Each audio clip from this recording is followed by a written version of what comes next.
Well, hello, everybody. Welcome to our 10th recording of Emma's Pearls.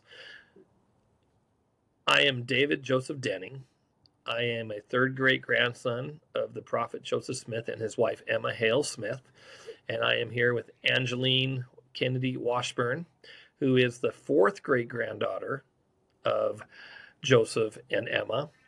Now, I am through Alexander, who is the third son of Joseph and Emma, and his youngest daughter is Coral Cecil Rebecca Smith, who's my great grandmother. And Angeline is through Alexander's daughter, Emma Bell. And we are here just to celebrate our 10th episode, and for Angeline to share what they were able to experience today up in northern Utah. There were some technical difficulties. We were hoping to have the podcast during the presentation that they had, but technical difficulties sometimes happens, and but we're here to let Angeline share what she was able to see and view today. And I think eventually you're going to get the videos and pictures that you took and load them up and combine them with this video, correct? Yes. So we were able to go and visit Brent Ashworth, and he is the one that owns Emma's Bible. And he's a historian and a collector, and he's got an amazing little museum.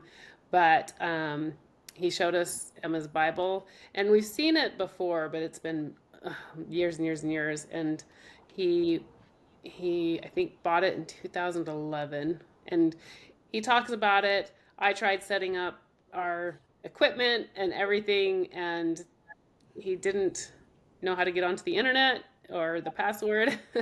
And so we couldn't get David in, and so I just used my phone. So I'm hoping to be able to get all of the video and images loaded up, and I do apologize for filming issues. I did my best. And so it was really, really good to visit with him and talk to him and learn about the Bible. And he's got an incredible memory, and it's amazing to listen to his stories. And so I will load those up as soon as it loads off of my phone.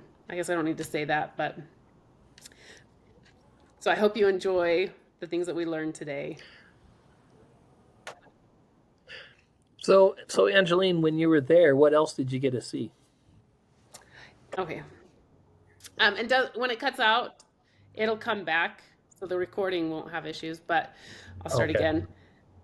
So he had, other than Joseph and Emma's, he's got a few things of Joseph and Emma, but he has a baseball signed by Babe Ruth and a baseball cap signed by Mickey Manilow and a basketball signed by Larry Bird, a football signed by Steve Young? Steve Young. Yes, he has a tree trunk that Ted Bundy carved his name into. He had a Bible from the 1700s and the original plan or something from the Titanic. He had a chair that Brigham Young had made, one of his wives, and a chair, Brigham Young's chair, his favorite chair. So we got to sit in that. And he had, oh my gosh, so many things. Like it was amazing to just see everything that he had in there. Trying to remember some of the other cool ones, but I think those sport ones were my favorite. I mean, besides Emma's Bible. But Oh, what else do we have? Anyway, it was fun to sit in there and see everything and touch everything he had. So yeah. well, that is so cool. Hopefully, one of these days I'll get a chance to get up there and set up a time to be able to come and see those things, those same artifacts. Yeah. Yeah. That would be a lot of fun. So should I give you the provenance of the? Sure. All right. Well, we typed this up some time back. Lyndon Cook put this together for me, but it's the I kind of wrote the outline of it, but then he wrote this, which is great. The Smith family Bible became the property of Alexander Hale Smith, 1838-1909, at Emma's death in 1879. Alexander married Elizabeth Agnes Kendall, 1845 to 1919, in Nauvoo, Illinois, on May 23, 1861. When Alexander died, the Bible was given to Alexander and Elizabeth's son, um, Arthur Marion Smith, 1880 to 1964. Any of you know him? At any rate, Arthur Marion Smith married Minnie Catherine Smith before 1988, and the Bible passed to Arthur and Minnie's daughter, Georgia May Smith. The Bible was purchased in 1979 from Georgia, who died July 9, 2009 in Independence, Missouri. And the history of it since then, it was originally acquired by Buddy Young Green, his good friend. And Buddy was told by President Lee to be a buddy to the Smith family, which he was. And I assume you all know Buddy, but he's a good friend of mine. I've known him for 40 years. And at any rate, Buddy sold it to a couple in Orem who I don't know. I don't know who they are, who owned it for several years. It actually made it into, first published about 1974 in the Ensign, I think. That was the first time I saw it. And then Buddy put it in his book, pictures of it in his book. He sold it to a couple in Orem. They had it for a number of years. I heard it was almost the subject of a divorce when the husband sold it. And there was another collector and his son that got it. And they took it to Ken Sanders to sell at $1.5 million price tag on it. This was back in 2011. And that's the year I bought it. I didn't get it from Sanders. I got it from the father and son owner. And I traded for it because I didn't have by then the price was $1,800,000, $1.8 million. So I had to trade for it. So I traded a number of first edition Book of Mormons, the first hymn book, first DNC that belonged to McClellan. And one of the first editions I traded for was John Whitmer's copy. Had about 150 pages of his notes. And that one went to Arizona for an attorney down there that's got it still. So and there were a number of other things. It was a big trade. A little cash was involved, but mostly it was trade. So that's how I acquired it, because I figured when it was offered to me, hey, I'll never have a better LDS related book than this. I do have a first edition Book of Mormon that was that I've pictured in my book, at least a page of it, which Dean Jesse looked at and originally said, well, there's some writing of the prophet in here. I got it from, there's no signatures, although his name is in there, so I guess you could say that. But it was actually Frederick G. Williams' copy. And Frederick G. Williams had it. We were told it was used at the School of Prophets, but it dates earlier than that. Frederick G. Williams, the professor, has done 3 long studies on it. And he says, no, it's from when he was a missionary out in Kansas, at the Indian mission. So it's even earlier than we thought. So that makes it important for the notes that are in it. There's about 200 pages of notes and a couple of different handwritings. So we think one of them is the prophet's writing, but we know it belonged to Frederick G. So a lot of it is his. So that's a different book. But at any rate, this Bible is my favorite book. I do have one American historical book that I love that I place almost as important, and that's a Bible that was brought to America on the Mayflower by William Bradford. And when I'm through showing this will go back in a safe deposit box, so I don't keep it at home.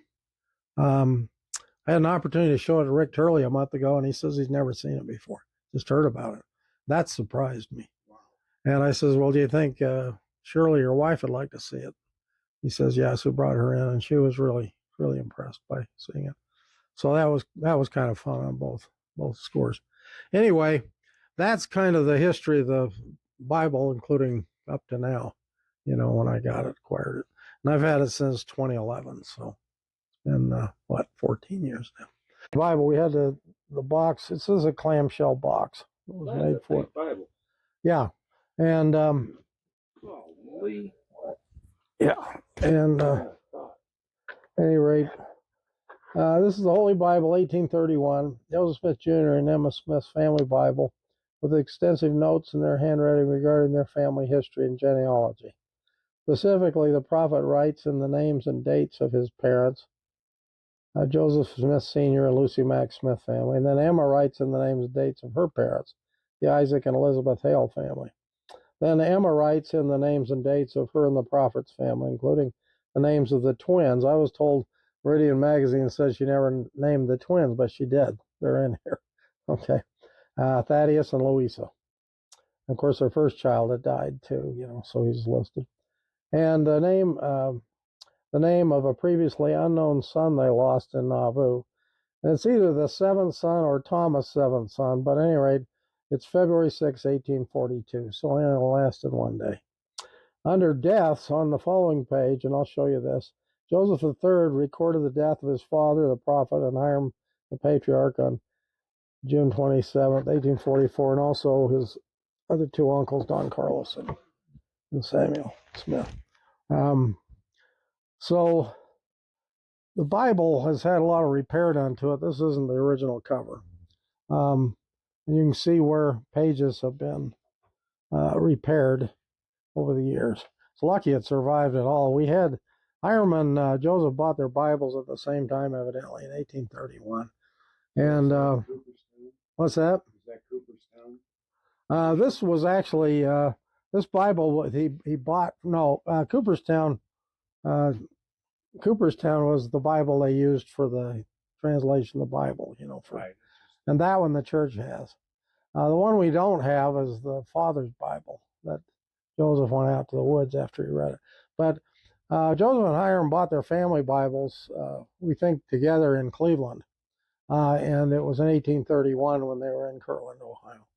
And so, at any rate, the Hiram Bible's in better shape, but we're just lucky to have this one.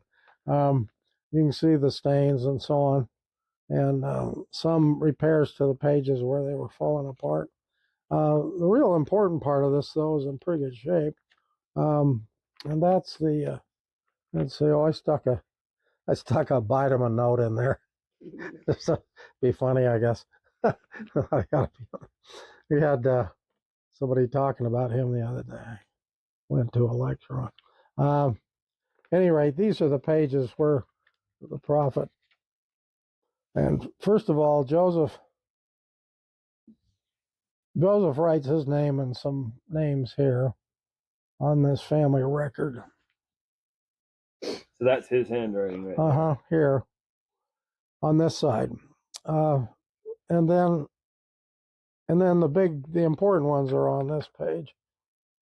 He's got a lot better handwriting than I do. Well, here's Joseph's here. This is the only part that's written by Joseph is Joseph Sr. and Lucy Mack and his family, all the way down. And then Emma takes the pen and writes her family, the Hale family. Each of them had 9 children, which is kind of interesting. That's how many we had. Now, where's Joseph's children? Well, they're over here. Here you got Joseph's family he was born into. Joseph Sr. You've got Emma's family she was born into, the Hales. And then Emma continues to write the names of their family here. And so there's Alvin, there's Thaddeus and Louisa, the twins. The Murdoch twins, she put a little line right there. You see that? Oh, yeah. John Murdoch, remember, lost a set of twins. And then where's the baby? Or lost a wife in the birth of a set of twins. Didn't they lose a baby that didn't name? Yeah, it's right here. You see this, it's either Thomas or the, but it's THO, seventh son, and the date. Can you take a picture of it and with our phones, you blow it up? Oh, sure. Then it does not look like Stephen anymore. Then you know. Do you have a picture of it? Yeah. It doesn't look like what? I'm sorry. It doesn't look like a name. When you blow it up, it does. We were here with you guys when Gracia was here. Yeah. Mm-hmm. Well, there's a lot of debate on that, but anyway, yeah, I could go either way. But it's interesting. It doesn't look like Thomas. Well, I think the thing that's neat is that she did name the twin, so that's why I give her credit for maybe naming him. But I don't know. But we went on Joseph's birthday when we were on our mission to Massachusetts a few years ago. We got permission to go up on his birthday on December 23rd. We were in the Boston mission. So I don't know if all of you can see it. It's a little, and then Joseph III wrote all this over here later about the deaths of. Oh, he did. So this is there's Joseph. one thing that Mike, my husband Mike, wanted Mike Jr. here to look at, and that is where Emma, that he knows that Emma wrote in Samuel, and that, you know, the date that it was like she thought he would die. She knew that after the ride that he would die, and so she put the date in there, and then she put the final date. She knew he was not going to live. Interesting. Wow. So Is that do you in have this book? Samuel? Yeah, it's in there. Under the deaths, it would be right. Well, this Under is, Samuel. and I understood this was Joseph III's writing. So it'd be Emma wrote in Samuel. But where's Do you remember that? Joseph's children? Joseph's children are Or right not- here. His Or brothers Lucy and and sisters. Lucy's. Lucy's Right family's there. right here. All right, and this. So where's Samuel? All right, there. Okay, I see the date. Yeah. That could be. I don't know. Clearly, the prophet wrote in these first few names. So, anyway, and then Joseph III did this here.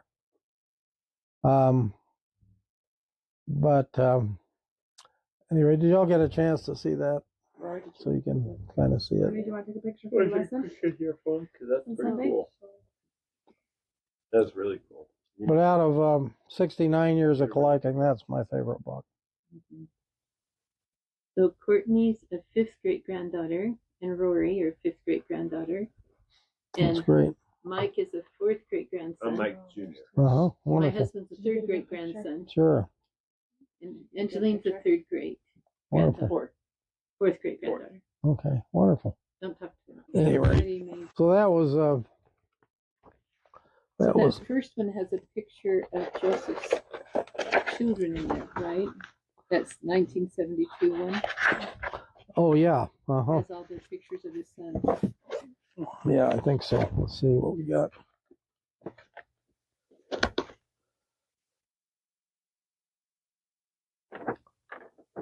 Yeah, it has their stories about them. It's Yeah, about them. Yeah. beautifully. So that's where, yeah, Sophronia, and there's Joseph, Samuel, William. what Buddy has done is just amazing. Yeah, yeah. And yeah, I've done a great thing. Anyway, so there's that, kind of goes along with it. And I didn't know if you wanted to see anything else. I brought a couple other Joseph things, just thinking you might be interested. Incidentally, I'm waiting for my mission call. They're going to have me help Turley with that book. You believe that? With which I believe it. The one on Joseph Smith. wonderful. Yeah, I took about 40 or 50 items up, and he says, "Oh, I need that. I need this. I need that." You know. And he says, "Finally," he says, "Ashworth, I can't do this book without your help." And I guess they decided to call me as a missionary. So my job assignment will be working with him on that book. But I want to just show you a couple other things. My favorite autograph of everything I have is this one, and this is pictured in my book. Of course, this is a photo of Emma you've seen. And that's the picture Joseph III gave to the Library of Congress, 1879. But this is my favorite piece. This was completely handwritten by him. Is this the picture we see in all the And you know all about this piece. What's that?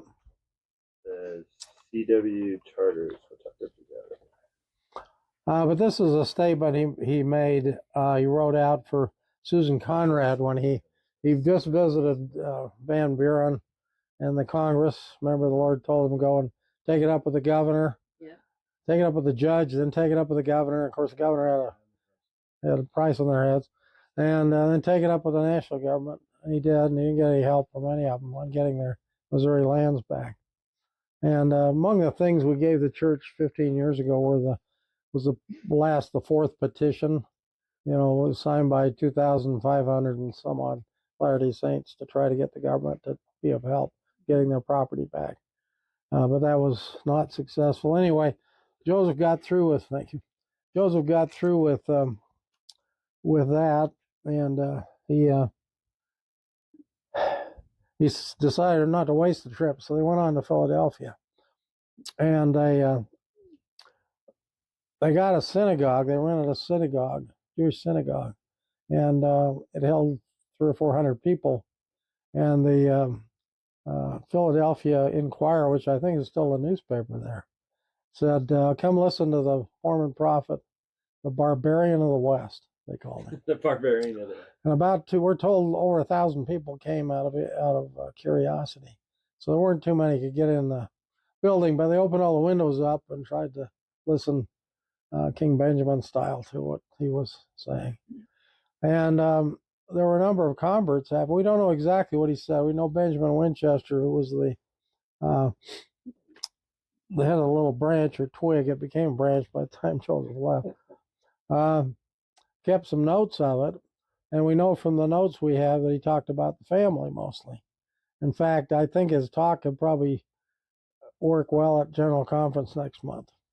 And when I talk about this, I say, don't you think the Lord's kind of a Johnny One Note? He's telling us the same thing over and over and over again. We don't quite catch it. And anyway, so Joseph was there for a month, and actually Susan Conrad asked to be baptized after this meeting. So she was baptized, the lady whose house he and Judge Higbee and the others said they were staying at. Bed and breakfast, if you call it today. And he was there about a month. And while he was there, when he was getting ready to leave, she asked if he'd write out something for her. Now, we think this might have gone into her little album. But the church finally showed me the album, a couple of years ago during the pandemic. And it has another Joseph Smith piece in it. But I showed them this and the Sidney Rigdon that obviously were the same paper and everything. And they were a little surprised at it. But they haven't put it in the Joseph Smith Papers Project. Did they see that there was a slice? They couldn't see anything. Yeah. But I think the book was put together. Yeah. And anyway, this undoubtedly was done for her book, but was never in it or taken out of it. May have been sliced out. That's what it looks like on the edge. But it's all in the prophet's handwriting. When I should show this to Dean Jesse years ago, who's kind of our authority on Joseph's writing. He says, Brent, out of about 5,000 pages we've got authored by Joseph, there's less than 50 if you don't count that one little journal he kept for a short time. There's less than 50 pages in his handwriting, and this is one of those. And it's the only one I've had like that. I've got a promissory note he wrote out, but it's not important. But this one is a statement on virtue, and I just got out of Liberty Jail. Virtue is one of the most prominent principles that enables us to have confidence in approaching our Father who is in heaven in order to ask wisdom at his hand. Then he got scriptural, and there's no punctuation. It's kind of like the Book of Mormon manuscript. Therefore, if thou wilt cherish this principle in thine heart, thou mayest ask with all confidence before him. And it shall be poured out upon thine head, and thou shalt not lack anything that thy soul desires in truth. Then he leaves her with a blessing, and again the Lord shall bless this house. And none of them shall fail, because they turn not away the servants of the Lord from their doors. Even so, amen. Joseph Smith Jr. I mean, I can just feel the inspiration on that. Very beautiful. We get a picture of that. Yeah, you bet. That is beautiful. That's in my catalog, which is online too. It's the only thing in the catalog that has no price on it. What's that? With your permission, I'm having it in my book. Oh, thank you. Teach the truth. It should be in there. Yeah, it should be in there. I think it's the most important Joseph that's not in the papers. And I told Turley that. And he says, well, we need to correct that. So I didn't get in the hobby for money. I got in it because I love it. I love history. And so a lot of things I donate. Like I said, we took up $140,000 to the church. And they returned about 100,000 of them. There were about 40,000 they kept.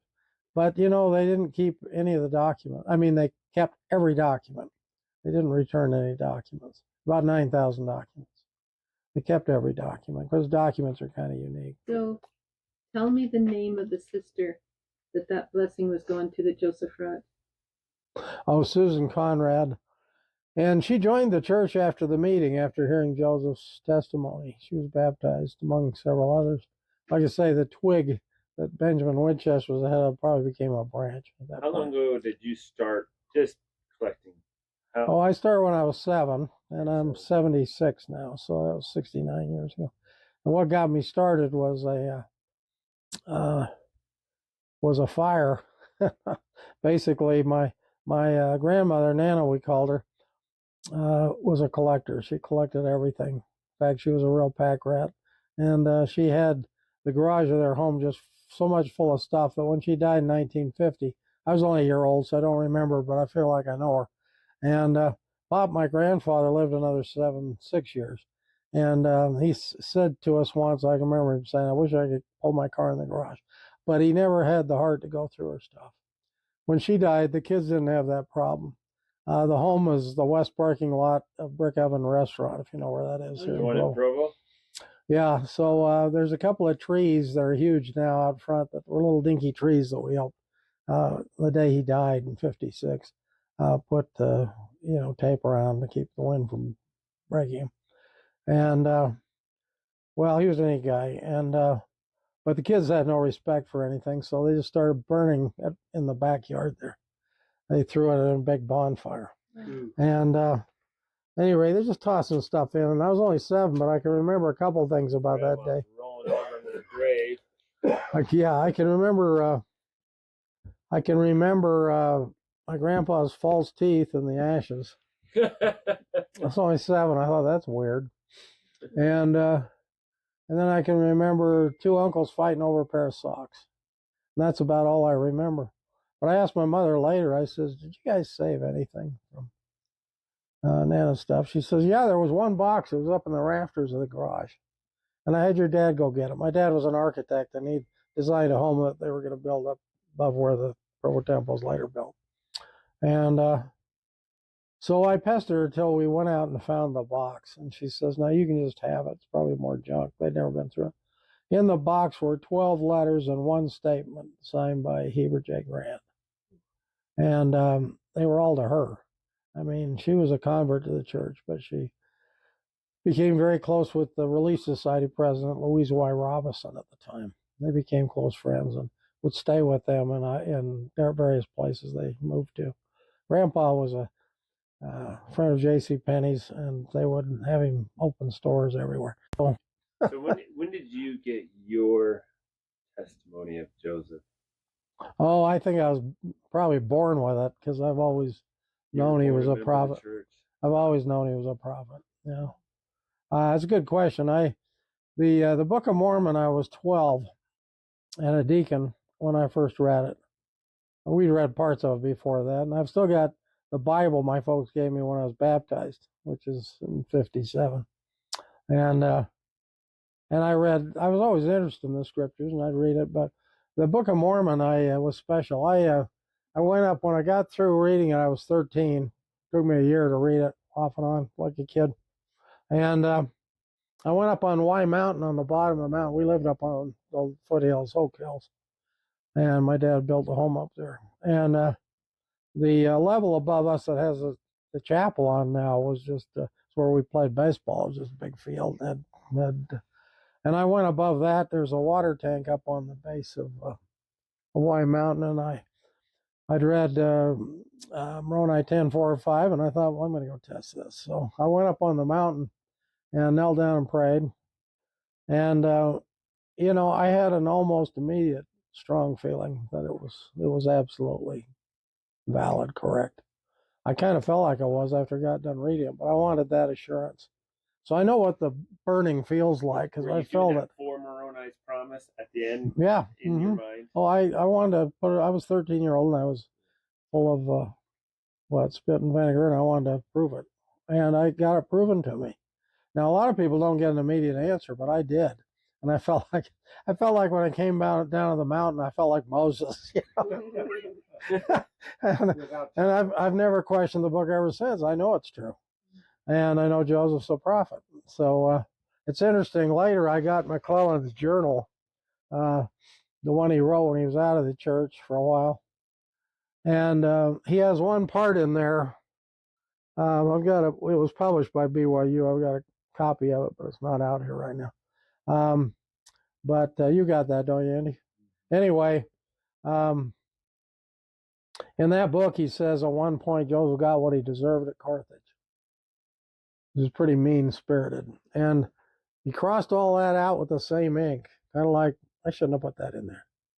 And then it's all sweetness and light towards the prophet for the rest of his journey. McClellan. William McClellan. Yeah. William McClellan, whom Joseph called an apostate, and he was. But I guess he could never give up his testimony of the book because he is always right on the Book of Mormon. It's solid. Why he had a problem with the translator, I don't know. Maybe he knew too much about him personally. Sometimes when we know people personally, we see their quirks. But he was kind of a know-it-all, as you remember his history. He said he could write a better Revelation, one time, and so he was challenged on that, and he had to give up on it. He was a school teacher, and in that journal, luckily it's in ink. The journal is in ink because it's tiny little writing. The journal's small. We blew it up to show the pages in it.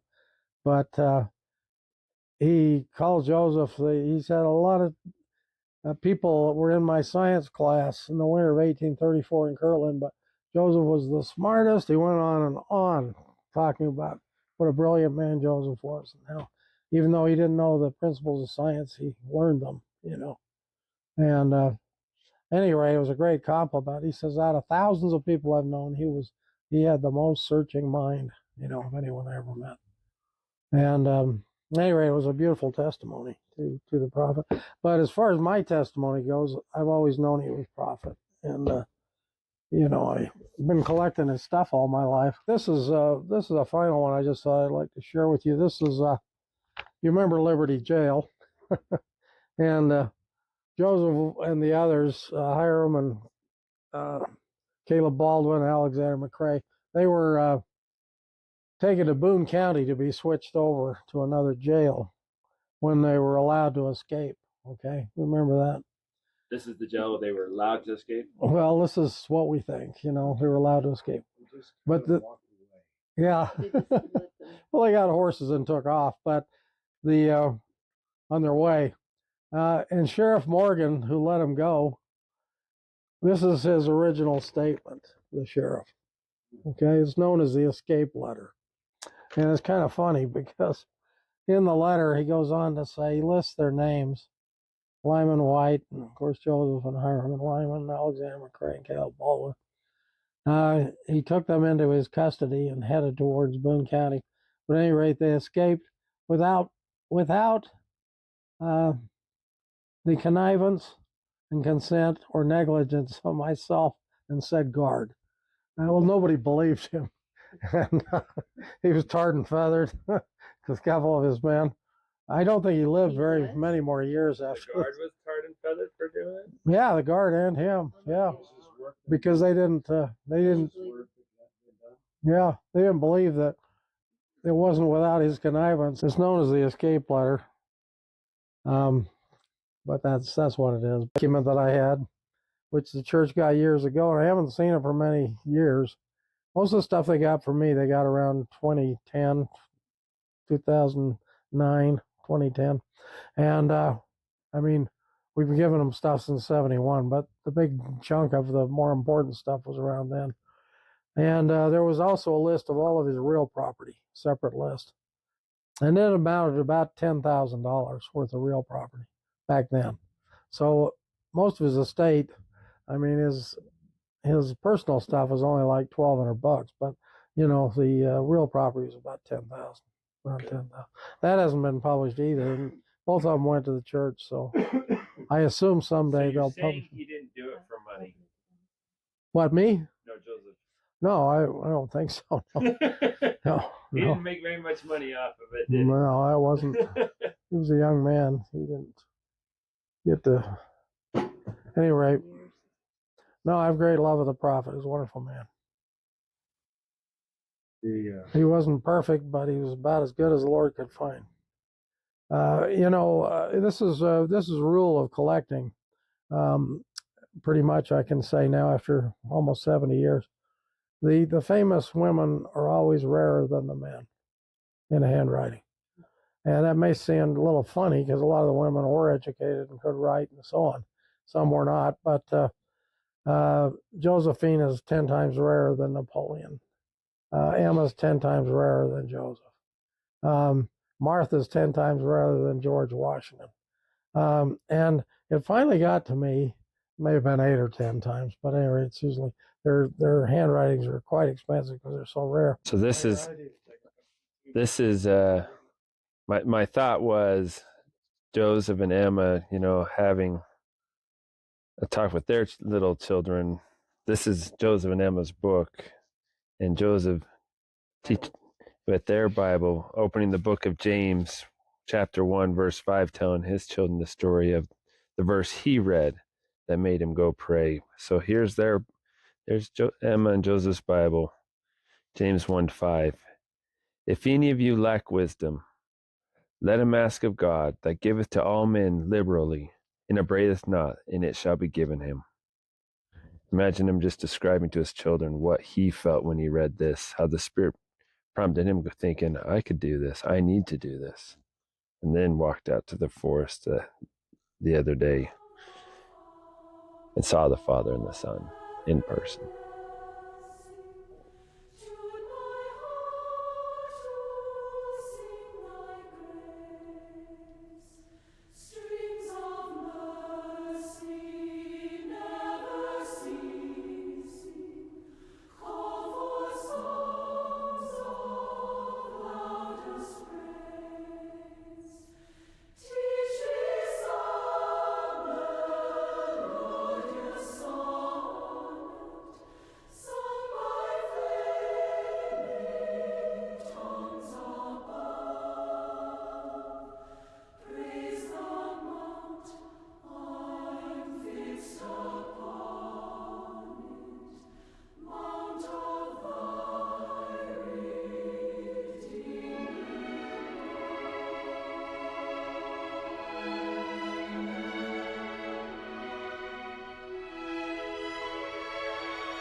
I'm constantly just looking into the history. Today, I was actually on the phone with my mom, and we were discussing about Lucy Mack Smith. She had a brother who her brother's son married a Potawatomi native American. And because my mom and I were talking about it a few months ago, and she said, I've read in the history about Joseph going up to northern Illinois to visit family or to visit the Potawatomi tribe. And she discovered that it was because he had cousins up there that were a part of that tribe. Something I learned today, it's about Stephen Mack Sr., who is the brother of Lucy Mack Smith, the mother of the prophet. So this is Joseph's uncle, Stephen Mack, and he married Temperance Bond, and then they had a son named Stephen Mack Jr., and it was that son who married into the Potawatomi Indian tribe in northern Illinois, kind of the Great one of the tribes that's on the shores of the Great Lakes. But as I was researching, I discovered a testimony of Temperance Bond Mack, who is the sister-in-law of Lucy Mack Smith. And someone typed up kind of like a journal to read as if they were speaking for Temperance. And it says here, "My name is Temperance Bond Mack. I was married to Stephen Mack, the founder of Pontiac, Michigan, and was the sister-in-law of Lucy Mack Smith. I was an aunt of Joseph Smith, the Mormon prophet. I was in my 70s when I converted to the Mormon church. I had full confidence in Lucy Mack Smith when she told me that her son had had a vision and talked to God. I believed her. I never doubted the step I had taken. I lived for a while with my daughter and her husband in Nauvoo. When the leaders of the church determined that the persecutions could not be settled peacefully, we made preparations to go west. None of us really wanted to leave Nauvoo the beautiful, even though we knew that Joseph had talked of going west before he died." That is, when I read that, it just amazed me because I just said right there, it shows that even even the family knew that Joseph had talked of going west before he died. Yeah. Mm-hmm. She goes on to say, "Before the preparations could be made, we were forced by the mob. I had written to my children that I wanted my share of my husband's estate that I could take with me, and with this I bought a wagon, supplies, and a trinket of remembrance to send back to each of my grandchildren that I would never see again. Oh, wow. My son in Michigan was determined to talk me out of it and hardly ever gave me any rest. He made a trip to Nauvoo for the special purpose of taking me back with him. He just couldn't understand why I would do such a foolish thing at my age. Why would I leave them all and go off into some God-forsaken wilderness? But I never was anything but strong-willed. If I made up my mind, no son of mine was going to change it, not even one that I loved so very much. He even stayed until we were all packed and I was in the wagon ready to roll. He looked up at me with loving eyes and asked one more time to stay where he could make my life comfortable. I don't want you to misunderstand. I love him as much as I did Almira, which is her daughter, who she was going to Utah with. Almira was sitting by my side on the wagon seat, but I could not and would not change my mind. I often had night dreams that were almost like revelations and spiritual insights that went beyond womanly intuition. I could almost see behind the veil, and sometimes it was so real to me that that side of eternity was more vivid than this. I had lived a long life. I was not ready to give it up yet. Neither was I willing to let the saints go on without me. I didn't care how old I was or how foolish.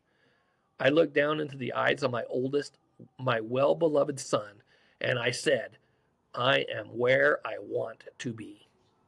Oh, wow. The wagons rolled, and I never looked back. But I never stopped praying either. I never stopped praying for the welfare of my son's soul or for the salvation of those I had left behind. There was one night I had a dream that they would eventually make it, that we would be together in the celestial kingdom. I cannot judge any man too harshly. Many people fell away from the church. Apostasy was rampant. Many relatives were left behind. Many died along the way. Only God knows what was in the hearts of his children and who could bend and bear the burden and who would break or who might be able to repent and come back into the kingdom. I leave judgment to him who created me. I count the price I paid worth the cost. I am glad that I went to Utah. I would never want to find myself at any time outside or left behind the kingdom of God. When I read that, it brought me to tears, to be honest. Wow. It was such an amazing, and there's more. You can find a lot of these memoirs and these testimonies in the memories file on the family search under our relatives and our ancestors, and this was under Temperance Bond, and it was in her memories file, Wow. and it That is just struck me. She was in her 70s, yeah. and she chose to follow the saints to Utah because she knew that's where she belonged. Wow. That's amazing. How does that make you feel as you hear that? Well, I'm stuck on she left a child there and she went with a child. I would struggle to not be able to see my children, grandchildren for the rest of my life. That's hard. Well, That's commitment, and that is a strong testimony. yes, yes, very much so. In fact, it just wasn't her son. She left a few sons actually. Oh wow. And there's another memoir which we don't have time to cover, but um, but as I said, you can find it in the memories of Temperance Bond in the family search, Yeah. and it just was a beautiful, beautiful testimony. She, throughout the rest of her life, her and her daughter Almira constantly wrote letters back home to their family there, trying to just sharing their testimonies, just Oh, trying to say, "Hey, come join us, please come and join us." And the brothers, I haven't researched any deeper to see if any of the brothers actually did come and join them. But as I said, well, we'll have to there's read on just and find a out. lot of beautiful things up in the memories of on in the ancestors on Family Search, and I recommend that everybody take an opportunity, go into your ancestors, see if there's memories loaded up and stories, and read the stories and testimonies of your ancestors, Yeah, and it will bring you a greater appreciation. that's amazing. Thank you. No, you're welcome. We're so thankful that everybody has given us an opportunity to share our voice, to share our testimonies, to share the stories of Emma's pearls, the descendants of Joseph and Emma, and the relatives and cousins of Joseph and Emma, because it is about all of the families. And we always want to remember that. And I say that in the name of Jesus Christ. Amen. Amen. Thank you so much.